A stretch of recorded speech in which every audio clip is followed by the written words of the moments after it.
तीन दामाद की सास पार्ट 2। अब तक आपने सुना कि कावेरी जी अपनी तीनों बेटियों ईशा, मोहिनी और सुहाना की शादी तीन घर जमाई लड़कों के साथ करवा देती है। उन्हें लगता है कि ये लड़के शायद घर का कामकाज संभाल लेंगे, लेकिन उनके तीनों घर जमाई बहुत आलसी थे। वो नौकरी भी नहीं करते थे और बाहर का काम भी नहीं। कावेरी जी ने अपनी बेटियों से कहा कि वो प्रेगनेंसी का बहाना बनाकर अपने पतियों को सबक सिखाए। अब सुनिए आगे। मम्मी, आपने जैसा कहा था हमने वैसा ही किया, लेकिन देखिए ना, विवेक का हाल तो वैसा का वैसा ही है। घर में ना सुबह का नाश्ता बनता है और ना खाना। नौकरी पर जाने की बात करूं तो खाने को दौड़ते हैं मुझे। हाँ मम्मी, मैंने भी सुमित को कितनी बार कहा कि अगर नौकरी नहीं करनी तो कोई छोटी सी दुकान ही खोल लो। घर का खर्चा कैसे चलेगा? देखो दोपहर के 12 बजने आए और जनाब अभी तक सो रहे हैं। हाँ मम्मी, ईशा और सुहाना ठीक कहती हैं। अविनाश का भी यही हाल है। जब मैंने अपनी प्रेगनेंसी के बारे में कहा तो मुझसे कहने लगा, अरे दूसरी लड़कियां तो 9-9 महीने तक नौकरी करती है, बस डिलीवरी के टाइम छुट्टी लेती है। मोहिनी, तुम भी नौकरी करो। अब मुझे कहाँ नौकरी मिलेगी? मम्मी बताओ, अब मैं क्या करूँ? हे भगवान, क्या सोचकर घर जमाई दामाद लाई थी मैं कि मेरी बेटियां मेरे पास रहेंगी और खुश रहेंगी, लेकिन इन आलसी दामादों ने तो हमारी जिंदगी को भी प्रॉब्लम में डाल दिया है। मैं तो कहती हूँ मम्मी, हम लोग वापस अपनी जॉब पर जाना शुरू कर देते हैं। बता देते हैं इन लोगों को कि हमने प्रेगनेंसी का बहाना किया है। नहीं नहीं बेटा, ऐसी गलती भी मत करना। अगर तुमने ऐसा किया तो इन तीनों की आदत और ख़राब हो जाएगी। अरे आज नहीं तो कल कभी तो तुम प्रेग्नेंट होगी, तब वापस यही प्रॉब्लम आएगी। तब क्या करोगी तुम तीनों? हाँ मम्मी, आपकी बात तो बिल्कुल सही है। इन लोगों को तो सुधारना ही पड़ेगा। लेकिन कैसे? अपने बच्चों के आने की खबर सुनकर भी इन लोगों पर कोई असर नहीं हो रहा। पैसे कमाने के लिए घर से बाहर निकलना ही नहीं चाहते ये तीनों। अब मेरे दिमाग में एक प्लान आया है। तुम तीनों चिंता मत करो, उन तीनों को बुलाओ, फिर मैं बात करती हूँ। थोड़ी देर बाद कावेरी जी अपने तीनों दामादों को सामने बुलाकर अपनी बात कहना शुरू करती हैं। अविनाश, सुमित और विवेक, देखो बेटा, मैं ना तुम तीनों से बड़ा प्यार करती हूँ, इसीलिए तो तुम्हें घर जमाई बना कर रखा है मैंने। अरे मम्मी जी, सीधे सीधे कहिए ना, क्या बात है? प्यार तो हम भी आपको बहुत करते हैं। अरे मम्मी जी, आपकी इज्जत भी बहुत करते हैं। अरे भाई, आपकी जैसी सास और कमाने वाली बीवी सबको मिलती है क्या? हाँ मम्मी, विवेक और सुमित ठीक कह रहे हैं। आपकी बेटी से शादी करके मेरी तो ज़िंदगी ही अच्छी हो गई है।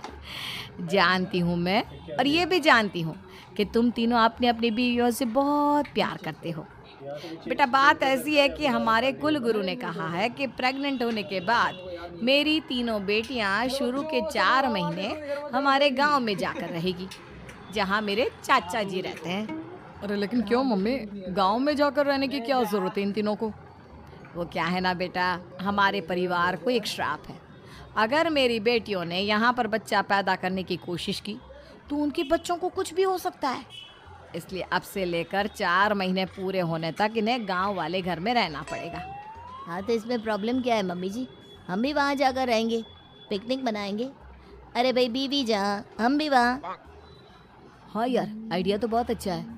शहर की ज़िंदगी में रह रहकर परेशान हो चुके हैं, अब कुछ दिन गांव में बिताएंगे। तुम लोग समझने की कोशिश क्यों नहीं करते? तुम में से कोई भी वहाँ नहीं जा सकता, और मैं यहाँ रहूँगी ना तुम तीनों के साथ। 4 महीने की तो बात है, उसके बाद ये तीनों ही लौट कर आ जाएंगी। ठीक है मम्मी जी, अब हमारे बच्चों का सवाल है तो ये तो करना ही पड़ेगा। कावेरी अपनी तीनों बेटियों को कुछ दिन के लिए घर से बाहर कहीं दूसरे शहर में रहने के लिए भेज देती है। कुछ दिनों के बाद, अरे मम्मी जी, बहुत दिन से पिज्ज़ा नहीं खाया, मंगवाइए ना। क्या बताऊं बेटा, पहले तो बेटियां खर्चा दे देती थी क्योंकि उनकी नौकरी थी, लेकिन अब तो मेरे पास पैसे ही नहीं बचे। थोड़े बहुत पैसे हैं जो बच्चों की डिलीवरी में काम आएंगे। लेकिन मम्मी जी, आपकी बेटियों को वापस आने में तो अभी बहुत वक्त बाकी है। वही सोच सोच कर परेशान हो रही हूँ। सोच रही हूँ कल से दूध भी बंद करवा देती हूँ। अब दूध वाले को देने के लिए पैसे भी तो नहीं है ना। अरे नहीं नहीं मम्मी जी, अगर दूध भी बंद करवा दोगी तो मुझे चाय कहाँ से मिलेगी? और चाय के बिना मैं तो मर ही जाऊंगा। क्या करूं बेटा, इसके अलावा हमारे पास कोई ऑप्शन नहीं है। मेरे पास पैसे ही नहीं बचे। इस तरह कावेरी जी धीरे धीरे अपने तीनों दामादों को पैसे देना बंद कर देती हैं और घर में खाने पीने की चीज़ें लाना भी बंद कर देती हैं। अब वो तीनों बुरी तरह से परेशान होने लगे थे और इसलिए एक दिन तीनों प्लान करके घर से बाहर निकलते हैं और बाजार में जाने के बाद यार अच्छा खाना खाए हुए कितने दिन हो गए, पता नहीं कब अच्छा खाना मिलेगा। हमारी बीवियों के जाने के बाद तो हमारी हालत भिखारियों जैसी हो गई है यार। कुछ भी हो, मुझे तो आज पिज्ज़ा खाना ही खाना है। जेब में 1 रुपया नहीं है और पिज्ज़ा खाएगा, कहाँ से आएंगे पैसे? अरे देख वहाँ सामने बोर्ड पर क्या लिखा हुआ है, कंप्यूटर पर काम करने के लिए एक आदमी की आवश्यकता है। भाई मैं तो जा रहा हूँ, काम करूँगा और शाम तक पैसे लाकर आराम से पिज्ज़ा खाऊंगा। जा जा, तुझे कोई काम नहीं देने वाला, हम तो घर जा रहे हैं। चल भाई सुमित। सुमित और अविनाश वहाँ से चले जाते हैं और विवेक उस कंप्यूटर शॉप पर सारा दिन काम करके 5,000 रुपये कमा कर घर लौट कर आता है और अपने खाने के लिए अच्छी अच्छी चीज़ें भी लेकर आता है। ये देखकर विवेक और सुमित के दिल में भी कुछ पैसे कमाने की इच्छा जागती है। अरे सुबह सुबह कहाँ चल दी है तुम? मम्मी जी एक बहुत अच्छी जगह मिली है, कंप्यूटर पर काम करने के 5,000 मिले थे कल मुझे। अगर रोज़ काम करूँगा तो पूरे 40,000 की तनख्वाह। अरे वाह, ये तो बहुत अच्छी बात है दामाद जी, आपको जाना ही चाहिए। सुमित और अविनाश विवेक को इस तरह तरक्की करते देखकर परेशान हो जाते हैं और वो दोनों भी काम की तलाश में निकल पड़ते हैं। धीरे धीरे उन दोनों को भी काम मिल जाता है।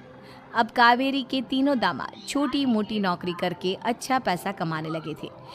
एक दिन कावेरी उन्हें अपने पास बुलाती हैं। अरे वाह, विवेक 40,000 कमा लेता है, अविनाश 60,000 और सुमित तुम भी 40,000 के आसपास कमा ही लेते हो। कुल मिलाकर तुम अच्छे खासे पैसे कमा रहे हो बेटा। हाँ मम्मी जी, बहुत मज़ा आता है जब महीने के एंड में मोटी रकम हाथ में आती है। पूछिए मत मम्मी जी, घर में रहकर रोटी बना बना कर और तो जैसा महसूस होने लगा था मुझे तो। हाँ बेटा, तुम तीनों की बात तो बिल्कुल ठीक है और जानते हो अब तुम तीनों की पत्नियां भी वापस लौट कर आने वाली है। लेकिन मम्मी जी अभी तो उन्हें गए सिर्फ 2 महीने हुए हैं, आपने तो कहा था वो 4 महीने के बाद लौट कर आएंगी। ऐसा कुछ नहीं है बेटा, मैं सिर्फ तुम तीनों को सबक सिखाना चाहती थी कि आदमी घर में बैठकर बीवी की कमाई खाता हुआ अच्छा नहीं लगता। इस दुनिया में हर इंसान को मेहनत करनी चाहिए, काम करना चाहिए, चाहे वो औरत हो या आदमी, ताकि अपने परिवार को संभाल सके। कावेरी की बात सुनकर उन तीनों को अपनी गलती का एहसास होता है और कावेरी उन्हें सच बता देती है कि ईशा, सुहाना और मोहिनी शहर में ही कहीं दूसरी जगह रह रहे थे। शाम के वक्त उन तीनों की पत्नियां लौट कर आ जाती है और कावेरी जी का परिवार एक खुशहाल परिवार की तरह रहने लगता है।